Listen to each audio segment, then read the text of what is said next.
नमस्कार दोस्तों, स्वागत है आपका लॉकेज में। और लेके आए हैं अपने यहाँ टॉपिक। आपको पता होगा कि 3B में आईटीसी की रिपोर्टिंग का पैरामीटर चेंज हो गए हैं। इसका सर्कुलर बहुत पहले आ गया था, लेकिन जीएसटीएन ने इसे कुछ समय के लिए टाला था। और अगस्त की रिटर्न जब आप फाइल करेंगे, अगस्त का जब जीएसटीआर 3B आप फाइल करेंगे तो उसमें आ गए हैं चेंज।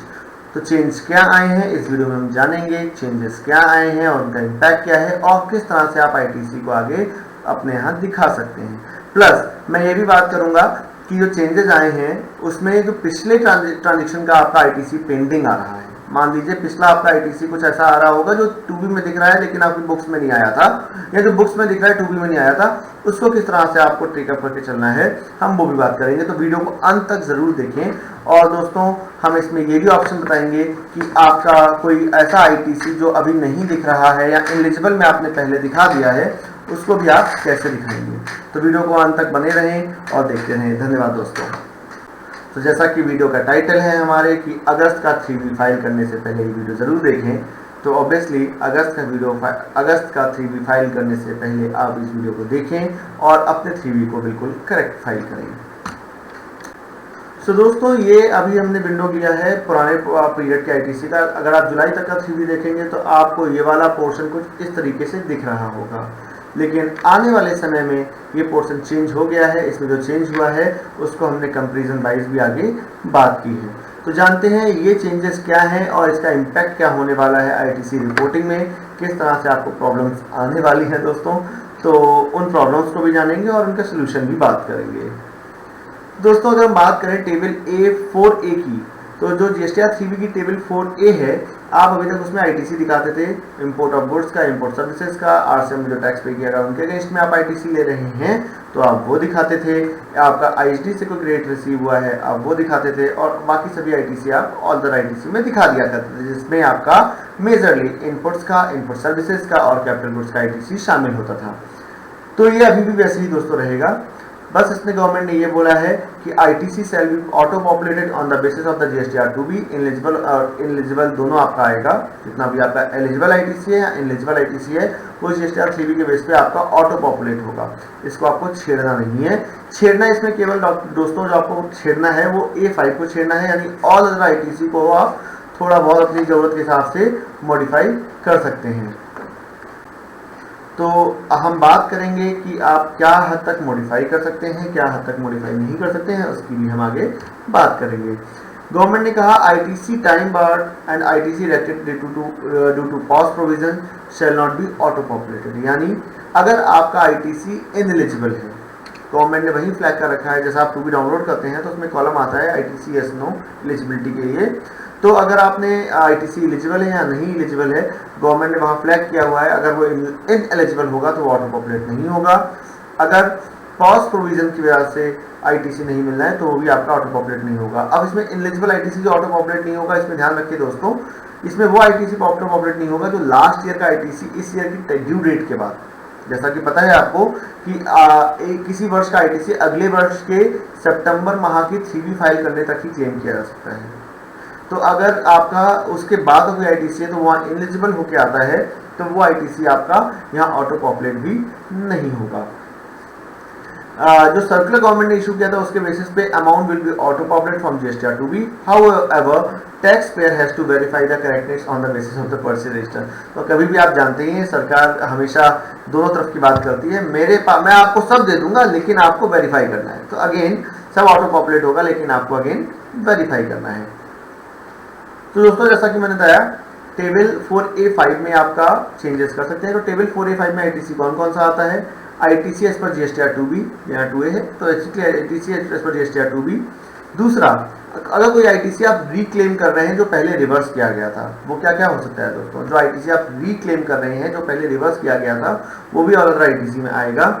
यानी अगर आपने किसी सप्लायर को 180 दिन के अंदर पेमेंट नहीं किया है और उसे रिवर्स किया था पहले और उसे अब आप रीक्लेम करना चाहते हैं तो उसे आप ऑल अदर आईटीसी में 2B के साथ जो बैलेंस आ रहा है उसमें ऐड ऑन कर देंगे। ठीक है दोस्तों। दूसरा, अगर आपको गुड्स सर्विस रिसीव नहीं हुई है तो आपने रिवर्स किया होगा। क्यों रिवर्स किया होगा वो हम आगे बात करेंगे। तो वो रिवर्स किया है अगर कोई आईटीसी आपने जो गुड्स सर्विस रिसीव नहीं हुई थी तो उसे भी आप रिक्लेम करेंगे तो भी ऑल अदर आईटीसी में दिखा देंगे।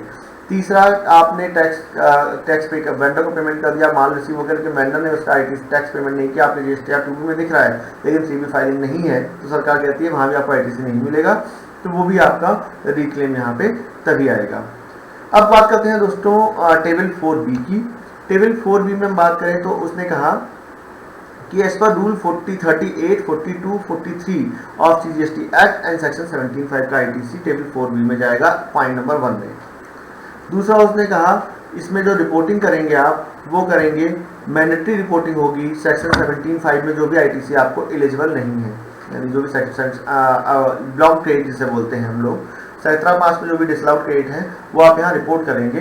दोस्तों मेरा मानना है कि आप रिपोर्ट तभी करेंगे जब वो आपका ऑल द आईटीसी में शामिल होगा, यानी जब आईटीसी आपका मैच हो जाएगा तभी आप अपना एलिजिबल आईटीसी यहाँ रिपोर्ट करेंगे। लेकिन सेक्शन 42, रूल 42, 43 और 38 का आईटीसी तो रिवर्सल ऑफ आईटीसी है, वो आप जैसे दिखाते हैं वैसे दिखाते रहेंगे, लेकिन जो एड ऑन हो रहा है इसमें इन एलिजिबल क्रेडिट वो तभी आप शो करेंगे जब आपका ऊपर टेबल 4A में उसे दिखाया गया होगा। अगर 4A में उसे नहीं दिखाया है तो नीचे 4B में डालने की उसकी ज़रूरत नहीं है, यानी आप इनएलिजिबल आईटीसी वेब तभी दिखा पाएंगे जब आपका मैच कर गया है। तो बी रेडी, आपको अपना इनएलिजिबल आईटीसी भी दोस्तों मैच करना है।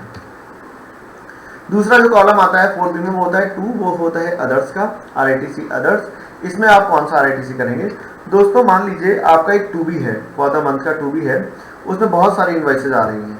अब आपका क्या है, आपके मंथ में जो वहाँ 50 इन्वाइसेज आ रही हो, आपके बुक्स में केवल 30 इन्वाइसेज हैं, 20 इन्वाइसेज आपकी बुक्स में नहीं है। वो कई कारण हो सकते हैं, माल आपको रिसीव नहीं हुआ, आपकी बुक्स में अकाउंट फॉर्ड नहीं हुआ, ऐसे सभी आईटीसी को आपको आरआईटीसी अदर में दिखाना है। यानी अगर आपका वेंडर 2B में कोई आईटीसी आ रहा है लेकिन आपकी बुक्स में नहीं है तो आप उसे आरआईटीसी अदर में हर महीने रिवर्स करेंगे, और जब वो मैच कर जाएगा तो जैसा कि मैंने पिछली स्लाइड में बताया आप उसे ऑल अदर आईटीसी में रिक्लेम करेंगे। फिर से बोलता हूँ, अगर कोई आईटीसी आपका 2B में दिख रहा है, बुक्स में नहीं दिख रहा है फॉर द मंथ, तो आप उसे 2B में ऊपर और अदर आईटीसी में दिखाना ही पड़ेगा, लेकिन उसके बाद उसे आप आरआईटीसी अदर में आके रिवर्स करेंगे, और जब आप उसे रिक्लेम करेंगे तब उसे अदर आईटीसी में आप रिक्लेम कर लेंगे उस महीने में। ठीक है। दूसरा, कोई अगर आईटीसी आप रिवर्स करना चाहते हैं, किसी भी वजह से डैमेज हो गया है, कोई भी कारण हो रहा है, तो उसके यहाँ से जो रिवर्सल करना है वो भी इसमें ही आप शामिल करेंगे दोस्तों। अब बात करते हैं टेबल 4D की। अगर हम टेबल 4D की बात करें तो इसमें भी चेंज कर दिया उन्होंने। पहले यहाँ इनएलिजिबल क्रेडिट रिपोर्ट होता था, अब उन्होंने चेंज कर दिया है, जिस पर उन्होंने कहा ITC reclaim which was reversed under table 4B2। यानी अगर आपने किसी पीरियड में, जैसा कि मैंने बताया कि किसी वजह से आपको माल नहीं मिला है, जीएसटी 2B में दिख रहा है, आपकी बुक्स में नहीं आ रहा है, तो आप उसे रिवर्स करेंगे फॉर द मंथ में। तो जब उसके केस में जब कोई आईटीसी आप रिक्लेम करेंगे ऑल अदर आईटीसी में जाके, तो साथ ही साथ आपको इसे 4B2 में भी D2 में भी, D1 में भी दिखाना है। 4D1 में दिखाने का रीजन क्या है गवर्नमेंट का दोस्तों, समझिएगा। गवर्नमेंट ने कहा कि फॉर द मंथ हमारा 2B में कोई आईटीसी मिसमैच होगा, अगर आपने ऑलरेडी आईटीसी में रिक्लेम वाला आईटीसी क्लेम किया तो वो 2B से ज़्यादा जाएगा, तो वो वेरीफाई कर लेगी कि जितना ज़्यादा आ रहा है उतना ही आपने 4D1 में भी रिपोर्ट किया होगा, उतना आप डिफरेंस मैच कर जाएगा। तो सरकार कहेगी ठीक है भाई, ऑलरेडी आईटीसी मेरा 1 करोड़ आ रहा है फॉर एग्जांपल, उसमें से 80 व्यापारी ने जो क्लेम किया है 1 करोड़ 20 लाख किया है, तो 20 लाख रिक्लेम होगा तो 4D1 में भी दिखेगा और ऊपर भी एडिशनल दिखेगा। तो कहेगी ओके मुझे कोई दिक्कत नहीं है, आपने नेट आईटीसी करेक्ट क्लेम किया है। सो ये याद रखिए, जब आप आईटीसी का रिक्लेम करें ऑल अदर आईटीसी में जिस भी महीने में, उतना अमाउंट एडिशनली आपको मैंडेटरली दिखाना पड़ेगा 4D1 में, नहीं तो दोस्तों ये है हमारा जीएसटीआर 3B का फॉर्मेट जो 3B जुलाई तक था और अभी अगस्त से शुरू हो रहा है। तो अगर हम इनकी बात करें तो आप देखेंगे कि ऑल अदर आईटीसी में चेंज किया है। ऑल अदर आईटीसी में अब क्या करना पड़ेगा, मैं रिपीट करता हूँ शॉर्ट में। ऑल अदर आईटीसी में जो आईटीसी आपका 2B के हिसाब से आ रहा है वो, प्लस अगर कुछ आप रिक्लेम कर रहे हैं जो आपने पीछे रिवर्स किया हुआ था वो दिखाएंगे। यानी अगस्त के महीने का आईटीसी अगर आप कोई रिवर्स कर रहे हैं तो सितंबर में जाके आप क्लेम कर रहे हैं तो वो रिक्लेम वाला आईटीसी यहाँ पे आ जाएगा। अगस्त में आप उसे 4B2 में रिवर्स करेंगे और सितंबर में उसे 4A5 में क्लेम करेंगे और साथ में 4D1 में भी दिखा देंगे। ये टेबल्स बहुत जरूरी हैं। आईटीसी रिवर्सल की बात करें तो सरकार ने क्या दिया कि भैया पहले 42, 43 था, यहाँ पे वहाँ आप 38, 42, 43 और 17(5) का आईटीसी भी आप दिखाएंगे। रिवर्सल 42, 43 में कर देंगे। बैंकिंग के ऊपर जो एप्लीकेबल होता है रूल 38, वहाँ भी आप रिवर्सल कर देंगे। और जो इनएलिजिबल आईटीसी आपका मैच कर गया है, मेरा मानना है मैच ही दिखाइएगा, जो मैच कर गया है आईटीसी, जो ऊपर आपका कहीं ना कहीं ऑल अदर आईटीसी में शो कर रहा होगा, या फिर आरसीएम में जो इनएलिजिबल आईटीसी होगा वो आप मिला के यहाँ नीचे दिखा देंगे। अगर हम बात करें आईटीसी रिवर्स अदर्स की, तो सरकार कहती है कि 4B2 में आईटीसी और डिस्क्लोज करेंगे, वो करेंगे आप किसी वजह से आपको रिवर्सल कर रहे हैं वो, और जो आईटीसी आपका बुक्स में नहीं है, 2B में आ रहा है, बुक्स में नहीं है, वो आप यहाँ रिवर्स करेंगे। जब रीक्लेम करना होगा, तो मैं रिपीट करता हूँ, जब रीक्लेम करना होगा तो उसे ऑल अदर आईटीसी में रीक्लेम करेंगे, साथ ही साथ आप उसे 4D1 में भी दिखाएंगे, जिस साल भी रिक्लेम करेंगे, इस मंथ भी रिक्लेम करेंगे। इसकी बात करें तो कंपैरिजन वे फॉरवर्ड क्या रहेगा, एलिजिबल, पहले यहाँ पर हमारा 4D1 था, एलिजिबल जो हो गया है अदर डिटेल, जिसमें हो गया है ITC reclaim which was reverse in 4B2 in earlier tax period. आपने जो पहले रिवर्स किया था वो अगर आप रीक्लेम कर रहे हैं करंट मंथ के अदर आईटीसी में, तो उसको अलग से डिस्क्लोज भी करें कितना आप रीक्लेम कर रहे हैं, ठीक है। दूसरा आता है दोस्तों इसमें अदर्स का, एलिजिबल आईटीसी अंडर सेक्शन 16(4) जो आपका ऑटो रिफ्लेक्ट नहीं होगा, यानी जो इसकी एलिजिबिलिटी जीएसटीआर 2B में नो करके आ रही है वो आईटीसी आपको यहाँ पे शो करना होगा। सो दोस्तों ये तो बात हो गई हमारा आईटीसी हमें कैसे शो करना है, लेकिन अगर हम बात करें ट्रांजिशनल पीरियड की, तो मेरा ट्रांजिशनल पीरियड का आईटीसी किस तरह से मुझे शो करना पड़ेगा, तो उसकी अगर हम बात करें तो हमने आगे बात की है कि how to show the mismatch ITC till July 22 not claimed in GSTR 3B, यानी आपका जुलाई 22 तक वो आईटीसी मिसमैच था, अब उसे आप कैसे दिखाएं। मिसमैच था मतलब मिसमैच था जब आपका आईटीसी जीएसटीआर बुक्स में था, जीएसटीआर 2B में नहीं था। एक इसका रिवर्स केस भी हो सकता है, जीएसटीआर 2B में दिख रहा है, आप उसे अनमैच्ड रखते चले जा रहे हैं कि मतलब या भैया आगे बुक्स में मेरी एंट्री आएगी इसकी, उसको कैसे दिखाएं।